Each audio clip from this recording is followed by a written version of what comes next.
have directed the next slam. It's Lorella, and she will tell us how artificial intelligence impacts all our everyday lives.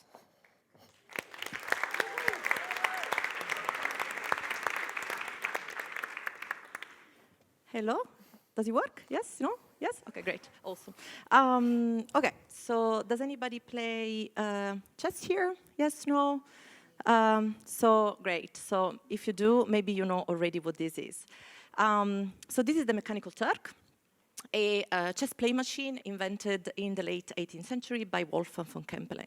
So this machine was constructed because appeared to be able to play a game of chess against a human opponent completely by itself. And it became pretty popular. It was brought to America and across Europe into various exhibitions and demonstrations, and actually defeated quite a few opponents, famous opponents, such as Napoleone Bonaparte and Benjamin Franklin. In reality, however, the mechanical Turk was a very clever mechanical illusion that was hiding a chess playing master inside the machine that was actually doing all the moves and making all the decisions. So the reason why I chose this example today is because I think in many ways we are used to think of computational technology and artificial intelligence, AI, to be a little bit more like a mechanical Turk, whereby the processes are well hidden from you and give the illusion of automated and independent processes. But more importantly, give the impression that the results are always accurate, perfect, and absolutely neutral.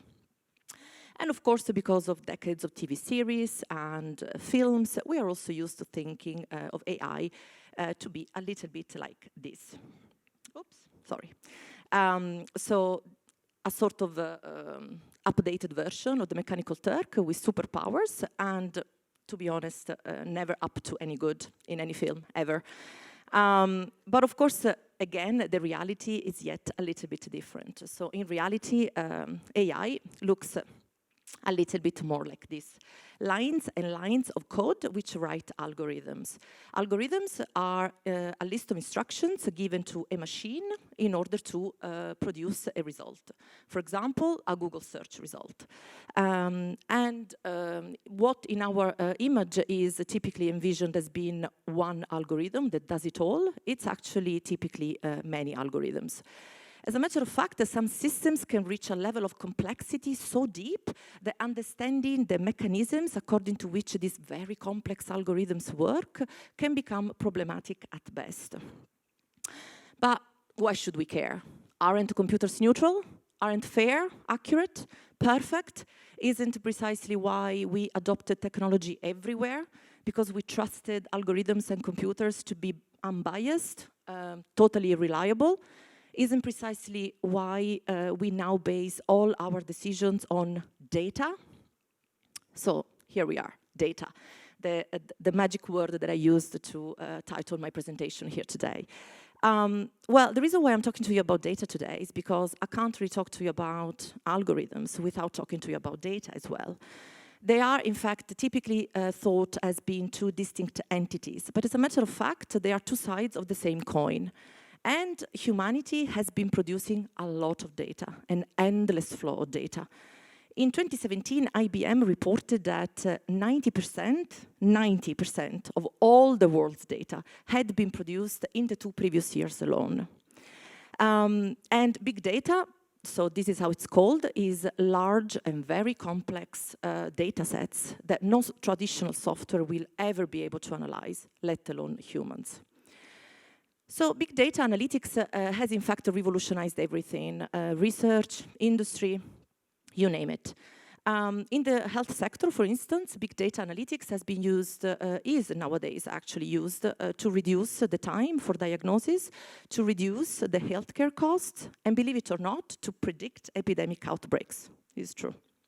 But we don't have to go as far as the health sector. Really, in our day-to-day life, nowadays, data are collected every time we use social media, every time we interact with our Google Assistant or Siri or Alexa, whatever. Every time we actually wear an Apple Watch, then they constantly track our skin conductance, heart rate, blood pressure, sleep patterns. you name it, really. These are just a few examples. So really, technology, AI, data, and algorithms are so everywhere that we rarely notice it. And this is fine. I mean, this is not bad per se. What I'm here today to tell you, however, is that we should nevertheless be a little bit concerned, or at least be careful, because they are used everywhere, but as a matter of fact, they're so complex and they're still very poorly understood. So, okay, so why am I here today? I'm here today to tell you that one can never really understand an algorithm if, you know, we don't look at the data the algorithm uses in order to function properly. And when I mean properly, I mean, when I say properly, I mean automatically. So in order for an algorithm to, you know, work automatically, information must be rendered into data. What does that mean? That means that information must be categorized and put in those very large data sets, big data. And here is exactly where things have started to become a little bit tricky, because each categorization is not just a neutral act. Actually, every time we come up with a category, we also come up with what goes in that category, but more importantly, what does not. And who does the categories? Well, I skipped a slide, I think. So this is just to say that humans sometimes, you know, we forget that algorithms cannot really make decisions like humans can. For instance, if you speak with a Google Assistant or something, I'm sure you have encountered that. But anyway, to come back to the data point, who does the categories? Well, guess what? Humans do. And this is pretty important here, because each categorization is actually some sort of worldview, if you will. So every time we decide what goes in that category, we are also, in a way, expressing how things are from our perspective, but also sometimes how we would like things to be. So there is a lot to say about this picture here, but let's move on to a real example. Fashion companies for people with disability. What happened was that they had their request for being advertised by Facebook continuously rejected by Facebook algorithm. The reason for the rejection doesn't really have anything to do with intentionally discriminating with people against people with disability, of course, like I said, at least not intentionally.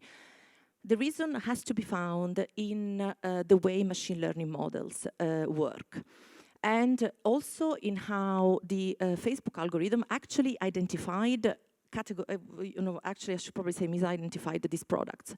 So the Facebook algorithm was based on Facebook commercial policy, which states that medical and healthcare devices must not be advertised by Facebook.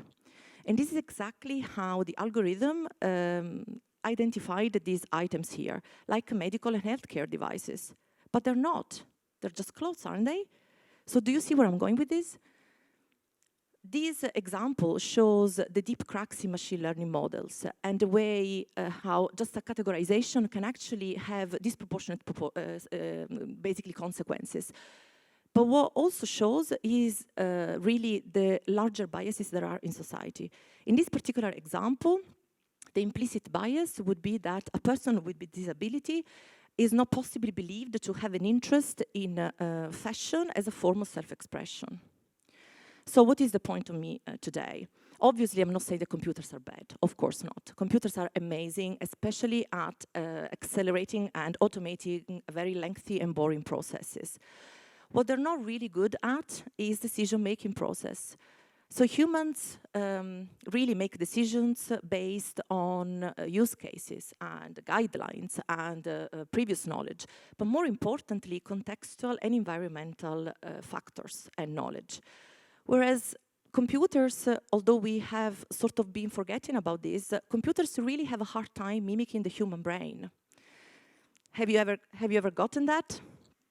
So obviously, I'm not saying here that blindly trusting data and algorithms is not helping. It can actually make society worse. So information is knowledge, and knowledge is always taken and interpreted. And this is precisely why artificial intelligence magnifies the biases that are already present in society. It shows us what makes us human, for the better and for the worse. So my intention here today is to tell you that we really need to be very critical of algorithms and data sets if we want to make sure the marginalized communities do not get discriminated any further. Actually, because all information is digital today, humanity has a responsibility to do so. In other words, let's never forget about the human behind the data. It's not that having AI and technology, basically, I'm not saying that AI and technology is a bad thing, of course not. There is no question there is a good thing, but it doesn't follow from that trusting blindly AI is always better than human judgment. Thank you.